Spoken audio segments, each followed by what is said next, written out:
thank God for everything that's happening for me right now, and just taking my time building. I got the new family, No Limit family. It's all to the good. You heard me? Okay, let's rewind selection. Let's cut to the chase.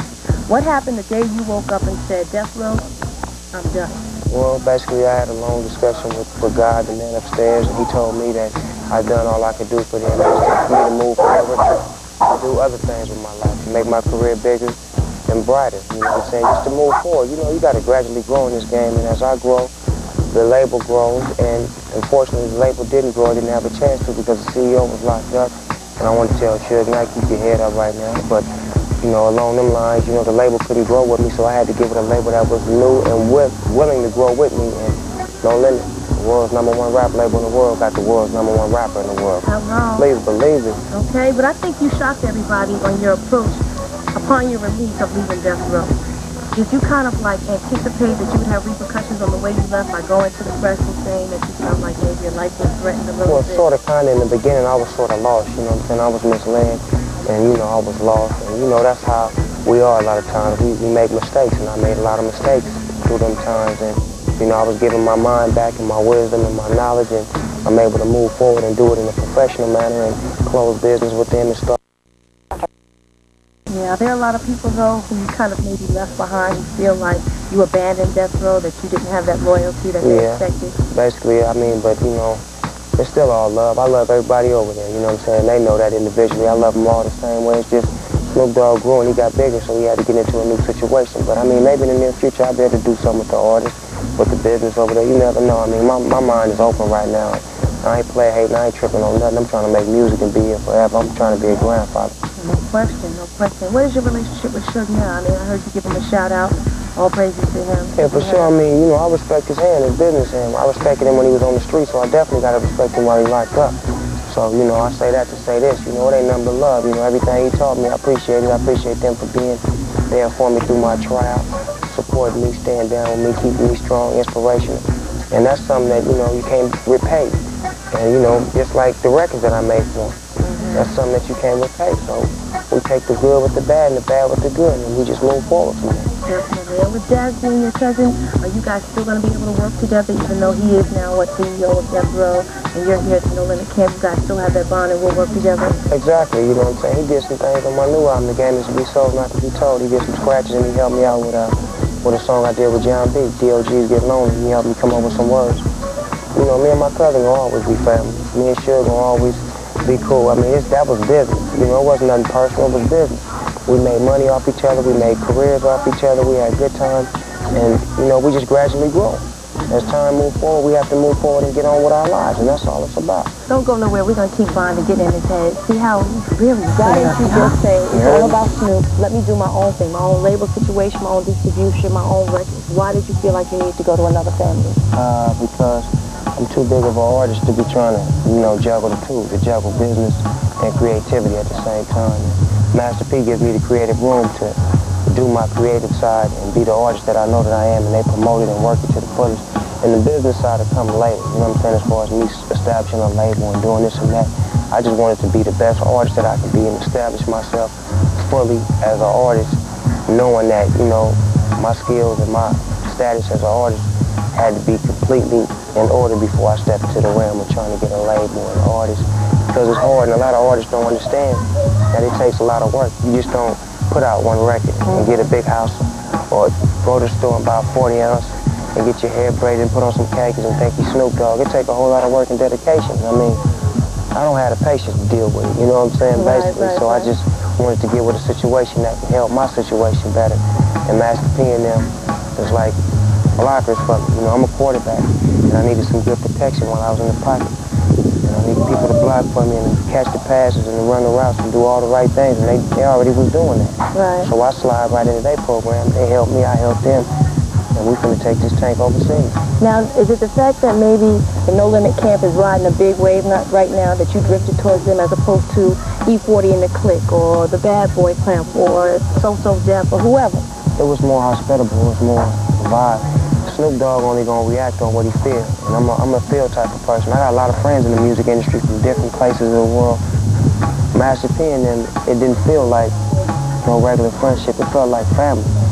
when I used to kick it when I was doing songs with Mystical and Silk before the albums came out, and before the success had all the way kicked in, you know, universally as far as the public accepting it, because you know how the public is, they don't accept it until it's a definite stamp on it.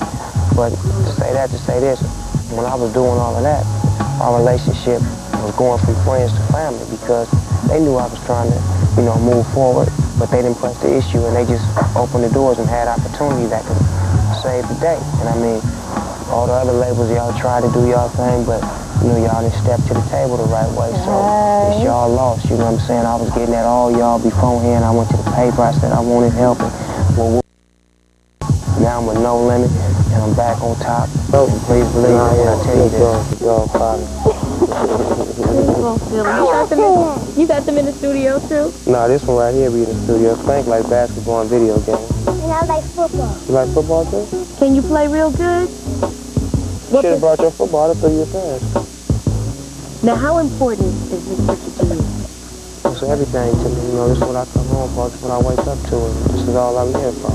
Was there ever a time where you took it for granted, where maybe your music was a little bit more important than your family, and then you kind of had to put things in perspective? And that's easy. It's easy to happen, and it's understandable. But I mean, you know, you blessed with opportunities, and you got to make the best of those opportunities. Definitely. So now, are you more consciously aware of what you put on your album, or you still feel like you have to be Snoop? I'm always gonna keep it real. My kids, they know who I am and how I am. You know what I'm saying? That's why they love me, because I'm real with them. I'm not. You know, I'm not plastic with them. They don't look at me like that. They look at me as a father figure of respect. Now, I tried to ask before, in what ways have you grown from the last album to this album? Just more of more confident about myself. The last album I wasn't confident because there was so much tragedy going on. It was hard to try to get a cool attitude and persona about myself with so much drama and death and negativity going on. Now it's just like it's all love, so I got a chance to put my life in perspective and just get my confidence together. And being able to rap confidence, when you hear me on the record, that's the first thing you notice is he back, because he sounds strong and it sounds like Snoop Dogg. It don't sound like I'm sad or sound cocky and strong. Right. Do you ever feel like there's pressure for you to repeat what you did when your first album came out? When you and Dre came out banging, had the charts just showed up. I mean, I know you've done it almost each and every time that you've had an album. This is like album number 4 for you. So do you feel like the same pressure still relates? It's always going to be pressure, you know what I'm saying? But the pressure busts pipe, you know what I'm saying? And I don't really trip off of that. I just like to go into the project thinking and knowing that I'm going to put the best that I got to offer into the project. And when the project is done, you know, you as the public have to judge it and say, well, you know, it was a hell of a project, or it really wasn't what I was looking for. You know, it's on you. You know, you're the final decision maker on that. Does what the public think really affect you? I mean, if you feel like you put your heart and soul into this album, does it matter if it doesn't sell? If people are like, maybe not checking for Snoop the way they have been? And not to say that that's not going to happen, but it is a reality. I mean, if it is, I done dealt with it before, so, you know, it ain't nothing new. And it's just going to drive me to get back in the laboratory and come up with something that much more devastating. I'm following him, y'all.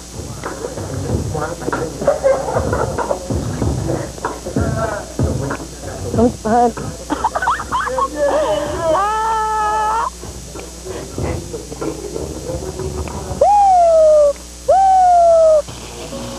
No, please get the road ready. But his man's sitting next to you.